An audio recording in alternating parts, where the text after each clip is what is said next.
Magandang araw mga kagala.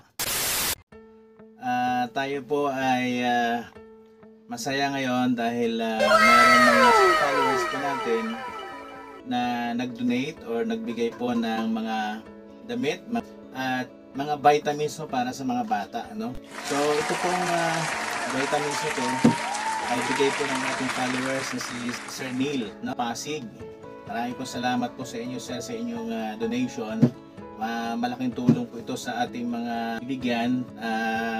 Bala ko pong balikan yung pamilya ni Tatay Artemio doon sa Camias Road, no, na nakatira lang sa Cariton. At bibigyan po natin ng vitamins kasi may dalawang bata po doon na maliliit pa. So maganda po ito na makatulong po sa kanila para sa kanilang kalusugan. At ito naman po ay galing naman po sa ating followers kay Ma'am Mira diyan po sa Bayan, Quezon City. Ito po yung mga damit na binigay po niya. May mga t-shirt po, yan. At yan, maganda pa po ito, no? Yan, meron din short. Oh, ganda pa ng short, oh. Tapos short para sa babae. At damit din, polo shirt po yata ito, no? Ganda rin, ano? At may mga t-shirt pa po dito. Gaganda pa po nila.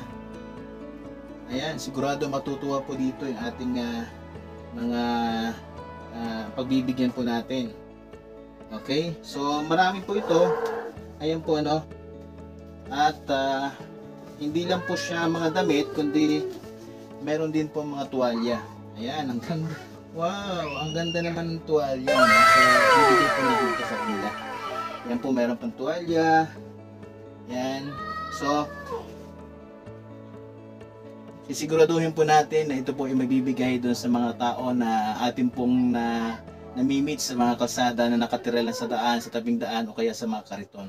Kaya doon po sa ating mga followers na nagbigay po nito, marami po salamat. Si Lord po ang nagbabalik po sa inyo nito, siksik, liglig at umaapaw. At doon po sa ating mga followers na gusto nyo po mag-donate, magbigay, i-PM nyo lamang po ako at pwede po tayo mag-set ng place o oras kung saan tayo magkikita. Maraming po salamat at God bless po sa inyo lahat.